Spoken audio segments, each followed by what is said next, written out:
Before we get started, I want to let you guys know about a new ministry that started at our church. It's called Redemption Meeting, and I was privileged to go to it this past Thursday. It's for people in active recovery or people that are struggling with addiction, and it was just incredible. It's Thursdays at 5:30 to 7.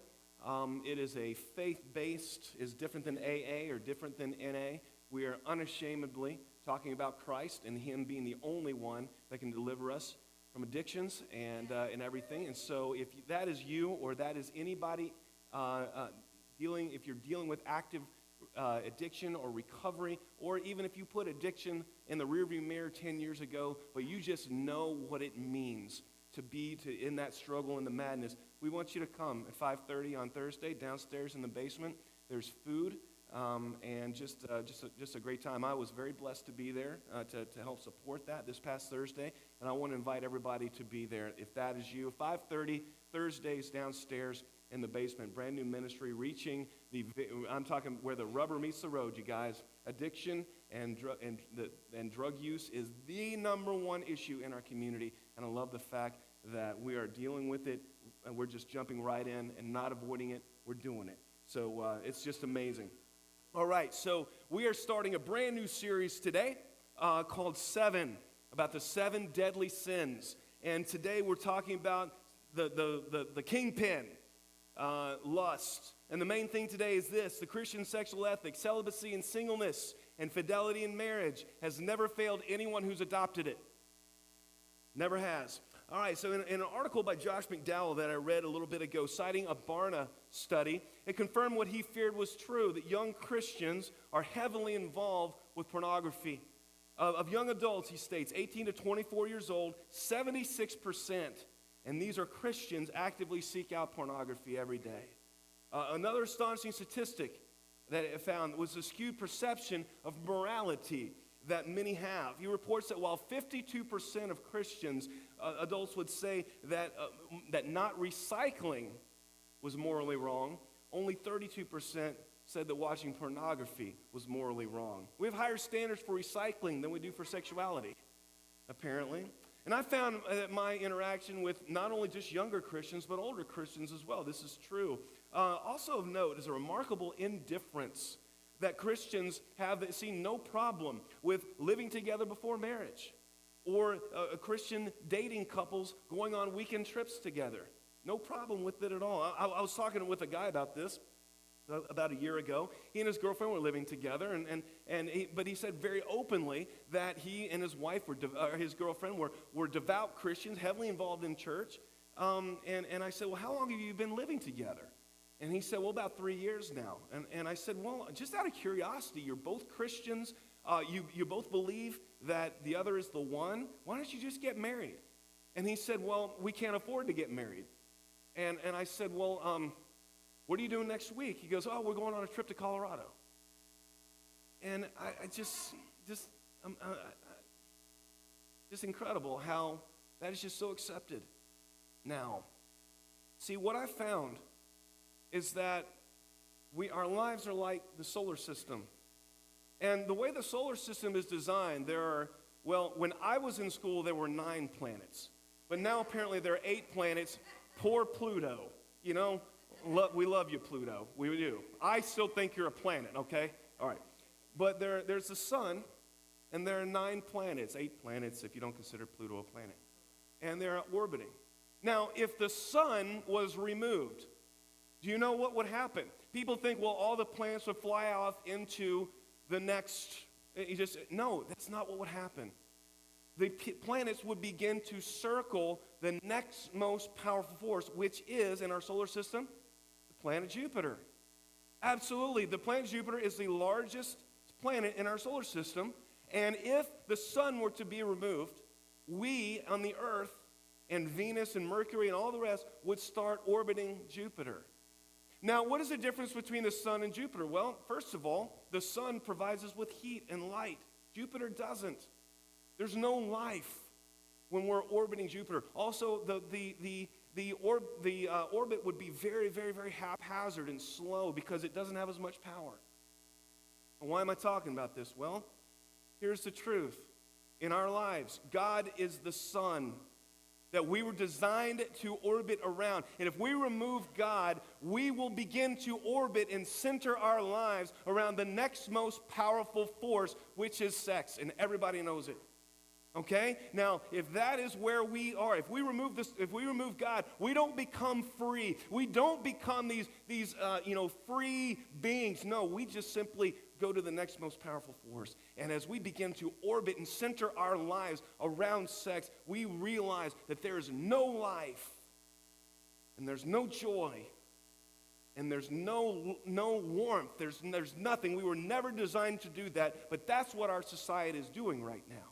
As we have removed God, we have simply begun to orbit the next most powerful force, which is sex. And the overwhelming majority of people who have walked away from God or who adamantly hate the Christian faith, if you question deeply, well, most of the time it boils down to this issue. Many times I get intellectually sounding arguments or reasons or excuses, but at the heart, many times, the people just want to sleep with whoever they want to sleep with, and that's why they have, quote-unquote, walked away from God. Don't mistake this. So we have to realize that, number one, lust is the biggest competitor, God's biggest competitor for your heart. It is. We have to realize that. Psalm 63, 1 through 5. This is the vision. This is what God wants for us. This is how we're supposed to live right here. Check this out. You, God, are my God. Earnestly I seek you. I thirst for you. My whole being longs for you in a dry and parched land where there is no water. I have seen you in the sanctuary and beheld your power and your glory. Because your love is better than life, my lips will glorify you. I will praise you as long as I live. And in your name I will lift up my hands. I will be fully satisfied as with the richest of foods. With singing lips my mouth will praise you. That is what we were originally designed to do, to find ultimate satisfaction in God and God alone. That's what we were designed to do, to long for him, to be satisfied, our souls be satisfied with him. And this is what lust is. Write this down. Lust is Satan's substandard substitute. That's what it is. We were designed to take full satisfaction, the awesomeness of God, and Satan says, no, here's something so much less, but I bet I can get you to buy into it. It's kind of like looking at the Mona Lisa and then Satan having a little sketch drawing saying, hey, over here. That's what it is. That's what lust is. It is Satan's substandard substitute for full satisfaction in God. And you say, well, what's wrong with going after the stick drawing? Well, nothing's wrong with a stick drawing. Some of my best friends make stick drawings. But the thing is that lust starts out so harmless. But I've noticed in my life that there is a domino effect. Once you take the first step, then things just start falling and falling and falling until you are someplace where you never dreamed. The domino effect of lust first hits us personally. One of my favorite stories, I've preached on it before, and I'm going to preach on it again because I need it and you do too. The story of Jacob and Esau. The ultimate story of temptation. Genesis 25, 29 through 32. Once when Jacob was cooking some stew, Esau came in from the open country famished. He said to Jacob, quick, let me have some of that red stew. I'm famished. Jacob replied, first sell me your birthright. Look, I'm about to die. Is Esau a teenager? I'm about to die. What good is a birthright to me? Well, here in America, we don't understand birthright. Back then, this is what a birthright was. A birthright was three things. See, Esau was the firstborn. Secondborns like me got the shaft back then, as if we don't already, okay? But firstborns got everything, all right? The birthright was this. First of all, it was your position in the family. You were the leader of the family. You said jump, the family said how high, all right? The second thing was that you got all the old man's money. Every bit of it. Every bit of it went to the firstborn, all right? Third, it connotated a blessing from God. So position in the family, all the inheritance, and blessing from God. That's what Jacob said, sell me your birthright for some stew. Now, who would be stupid enough to make this deal? You would. I would. Provided it's the right bowl of stew. Happens every day. As a pastor, I see this all the time. Men and women would trade their position in the family or an online fling. They trade the respect of their children, the future impact on their children, their relationship with their children. They trade a marriage. They trade their relationship with Christ, eternity, for a weekend fling. Trade their future security. Many times you get wiped out in the divorce. Child support, selling the house, moving. They trade their jobs, their careers. In my experience as a pastor, there is nothing that people won't trade, provided it's the right ball stew. See, lust says this: trade in the ultimate for the immediate. That's what lust says. I want you to trade in the ultimate for what you can have now. That's what lust does. And so Jacob says, I want your birthright for this bowl of stew. And Esau's response, check this out. Look, I'm about to die. Well, Esau, you walked in here. I'm pretty sure you're not dying. Okay? What's going on here? Well, I was a psych major in college, and when you are tempted, when an appetite of yours is stoked, whether it's sex, whether it's food, whether it's for a new car, or whatever the object of your desire, when an appetite of yours is stoked, this is what happens. Two things go on in your brain. We have to know this because we're humans.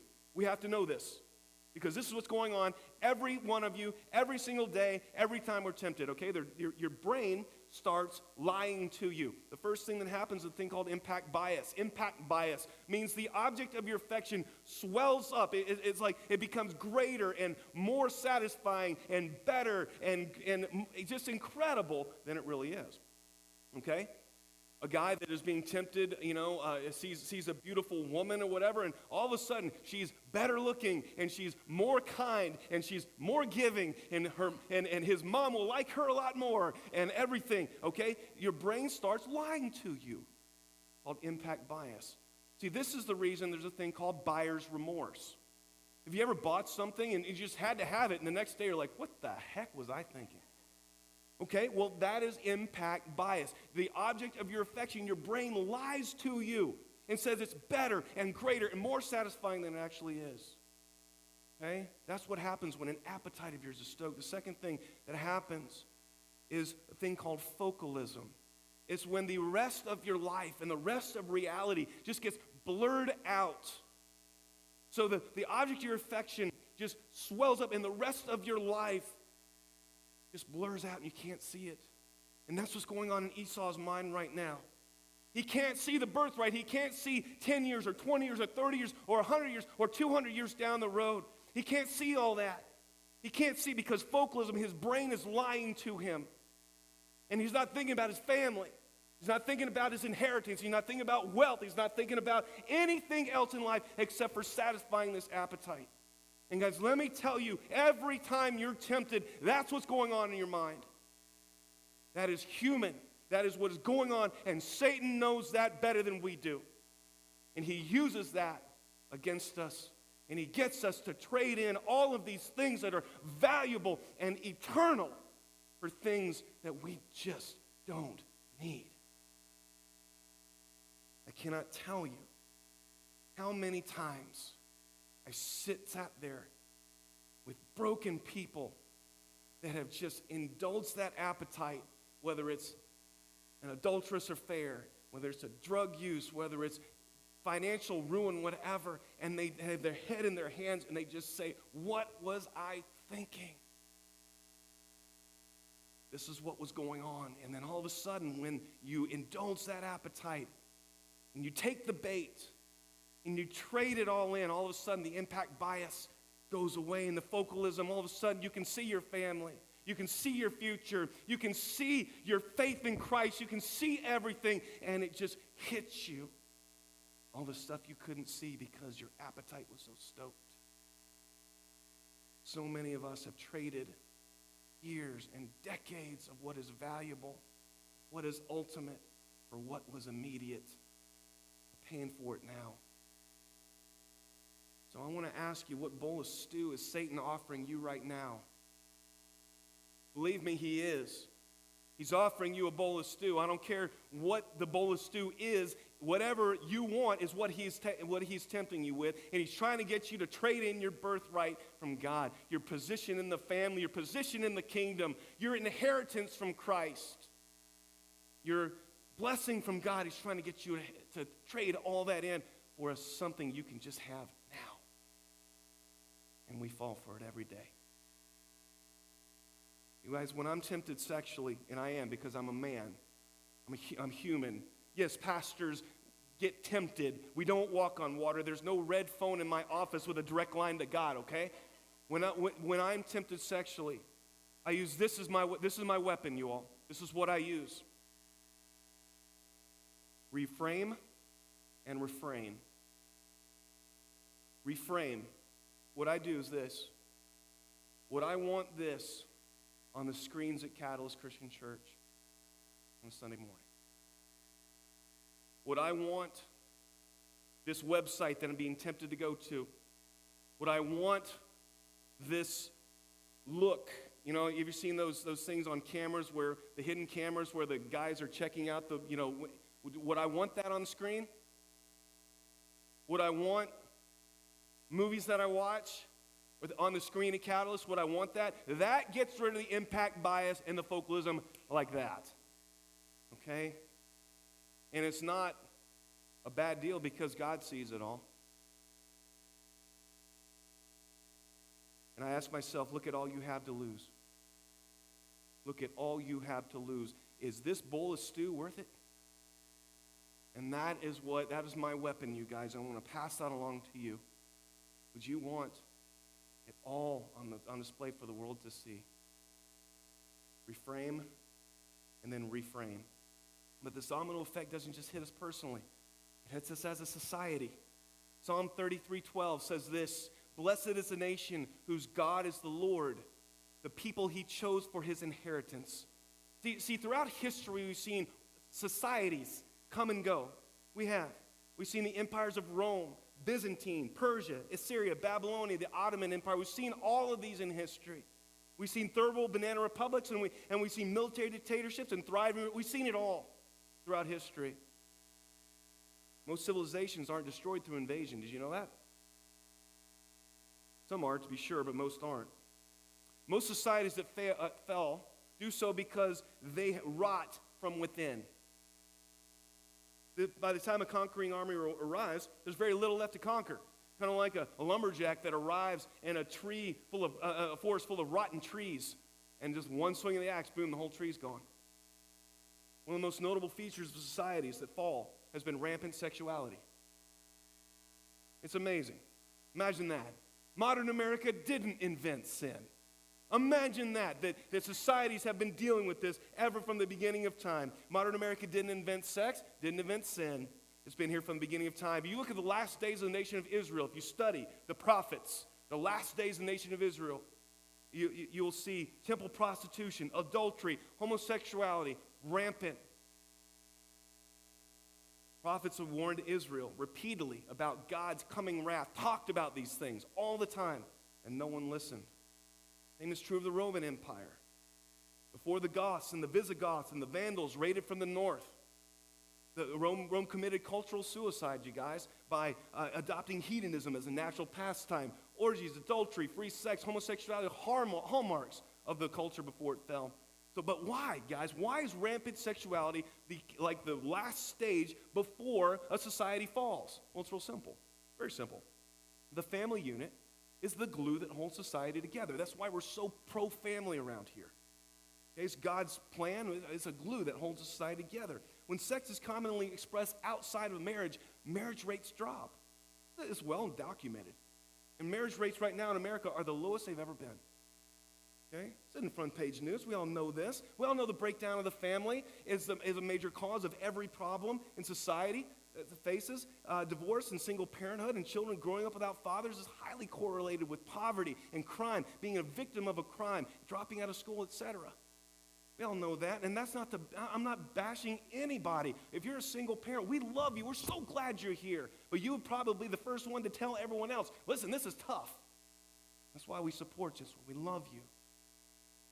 Right? In contrast, This Christian sexual ethic of celibacy and singleness and fidelity in marriage primes a society for optimum performance. No society that's ever adopted that ethic has ever failed. All right? If a society has the vast majority of children growing up outside of married homes, it's only a matter of time before it falls. Just as the cell is the fundamental unit of the human body, family is the fundamental unit of society. And guys, when sex is reserved for marriage, marriage becomes more attractive. If men and women have the personal belief that sex should only be expressed within marriage rates increase. Sex is completely fine outside of marriage. Marriage rates decrease and instability of society continues. See, there's a domino effect of this that's affecting all of us. Okay? See, what I found is that there are three things that determine how you're doing in this world. Three things that determine how well you're doing in this world. And our society is becoming a two-tiered society, all right? With some folks doing really well, and some folks having a really tough time. Three factors. First one is this: finishing high school or college, waiting until marriage to have children, and three, getting a job and keeping that job. If you do those three things, you're almost guaranteed a middle-class lifestyle, okay? If you don't finish school, if you have children before marriage, and if you fly from job to job, you're going to have a tough time. And all the studies show that. See, Christian sexual ethic, celibacy and singleness, and fidelity in marriage primes you for that first category. It primes you for that. And it allows people to do well. It's time, Christians and non-Christians, to admit that our problems in this country are largely the result of the defiance of Christian sexual ethic, of what the Bible says about sex. It's a time for us to admit that.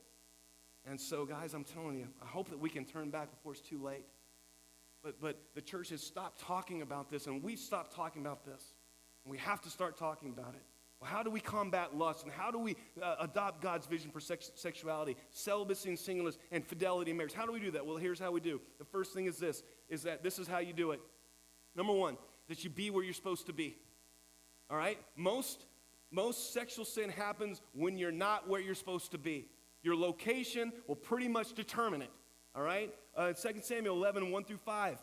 It says this about the most famous adultery in history was David with Bathsheba. It says this: in the spring, at the time when the kings go off to war, David sent Joab out with the king's men and the whole Israelite army. They destroyed the Ammonites and besieged Rabbah. But David remained in Jerusalem. One evening, David got up from his bed and walked around the roof of the palace. From the roof, he saw a woman bathing. The woman was very beautiful, and David sent someone to find out about her. The man said she is Bathsheba, the daughter of Eliam, and the wife of Uriah the Hittite. Then David sent messengers to get her. She came to him, and he slept with her. Now she was purifying herself from her monthly uncleanness. Then she went back home. The woman conceived and sent word to David saying, I am pregnant. All right? And if you know how the story ends, it ends with David basically murdering Uriah and marrying Bathsheba. It's really ugly. It's an ugly, ugly, ugly incident. All right? Well, here's the thing. Where was David supposed to be? He said in the very first thing, he said in spring, when the kings go to war, David stayed behind. He was with his troops. Guess what wouldn't have happened? This whole incident would not have happened. Okay? Be where you're supposed to be. I sat and talked with a devastated man who's just been caught in adultery. He said, how could it have gone this far? How could it have gone this far? And I told him, there was a line you never intended to cross. He said, yeah. And I said, how far away did you stay? I said, man, if you see a line that you never intend to cross, don't go anywhere near it. And we walked through the stages of what happened. And he said this: the first thing was I started really getting excited to see her. I look forward to it. The second thing, he was willing to go out of his way to make sure he had regular interaction with her. The third thing is he rearranged his calendar to find ways to sneak more time in with her. Early morning meetings, long lunches, working late. He said this: the fourth thing he noticed was that he grew increasingly critical of his spouse. He allowed the negative talk in here to turn his heart away from his wife and towards this new fling. The fifth thing he noticed was that he was looking for reasons to be out of the presence of his spouse, looking for reasons to be gone. The sixth thing was that his recreational life became more and more exclusive of the spouse. He started doing more things without her, going out, being in activities that didn't include her. And the seventh thing was that his desire to become intimate physically and emotionally with his spouse dwindled. Those were the signs that we found out in his life. And those are the signs you need to look out for as well. I was at the gym talking to a guy back before everybody had their headphones and people actually talked. He found out I was a pastor. He pulled me aside and said that he struggled with lust. And he said, I have the desire to have sex with every woman I see. I can't help it. And I said, okay. How much porn are you looking at? He goes, why? And I said, because you're priming your mind. You're indulging in that. You're literally priming and training your mind for this. So the reason that you want to do that, the reason that you are even thinking about that, means that you are so already corrupted in here. And I said, you understand that you're an addict now. Like heroin to a heroin addict, this porn has become your drug. You are an addict now. You are full-blown addiction. I said, and you need professional help. That's what happens, you all. Be where you're supposed to be. Not just physically, but where you are online. You're not supposed to be at that site, don't be there. You're not supposed to watch that movie, don't watch it. You're not supposed to read that book, don't read it. Be where you're supposed to be. If you see a line that you never intend to cross, stay as far away from it as possible. Second thing that I will recommend how to conquer lust. Second is choose your tribe wisely. All right? Proverbs 13:20 says, "Walk with the wise and become wise, for a companion of fools suffers harm." Amen. 1 Corinthians 15:33, "Bad company corrupts good character." Now I'm going to upset some people right now. I don't mean to upset people, but this truth needs to be spoken. If you are a married man or woman, you have no business hanging around a bunch of single people. I'm sorry. There's no disrespect to single people. There's no disrespect. Not that single people are bad or awful or anything like that. It's just that they're not moving in the same direction as you. They are on a different path. Married people, you have the responsibilities of marriage, most likely raising children. They don't.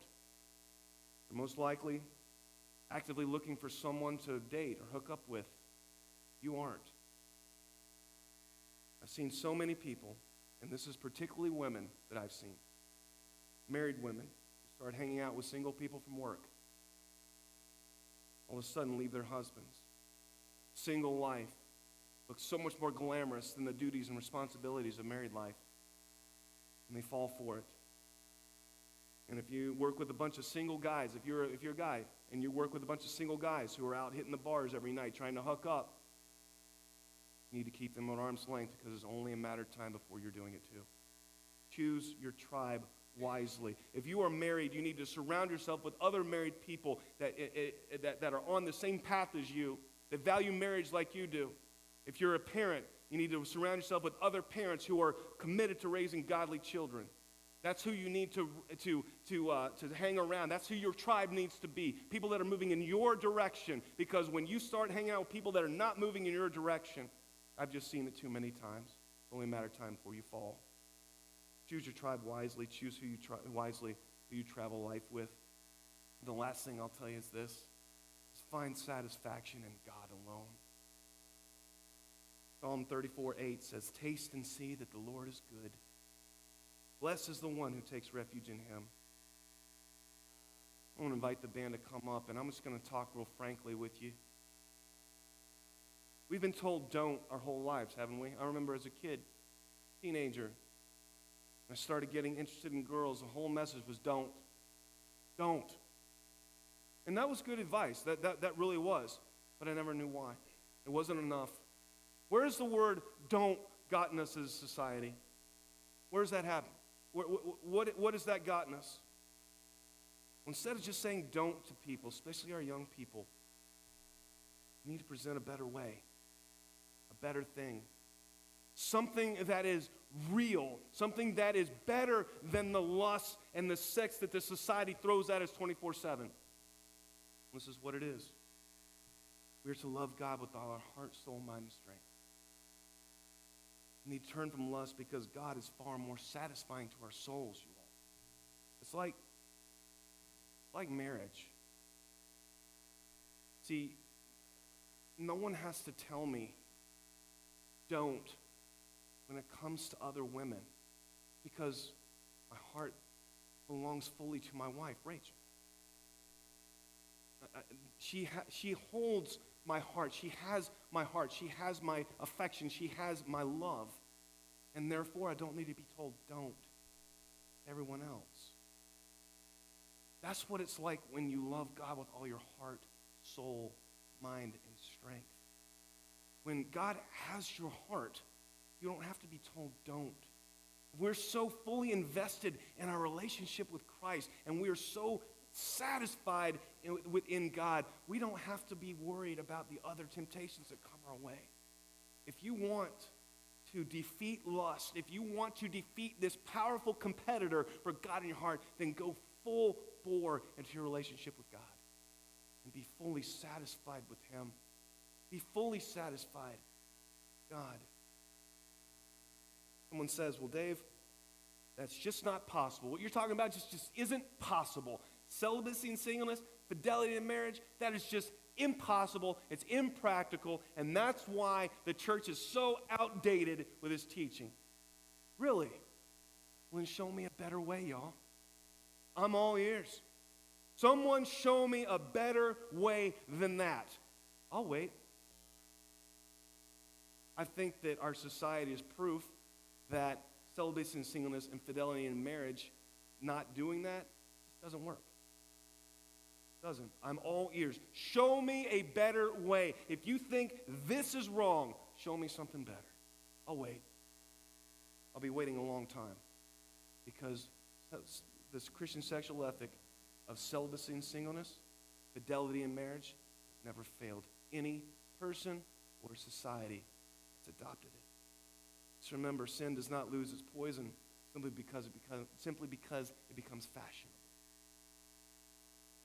Let's, as a church, instead of just avoiding lust, let us be fully satisfied in our relationship with God. Let's go full bore after Him. Let's go give everything to God and watch the desires and the temptations fade away, like we just sang. I invite you to stand, worship this awesome God who deserves our all.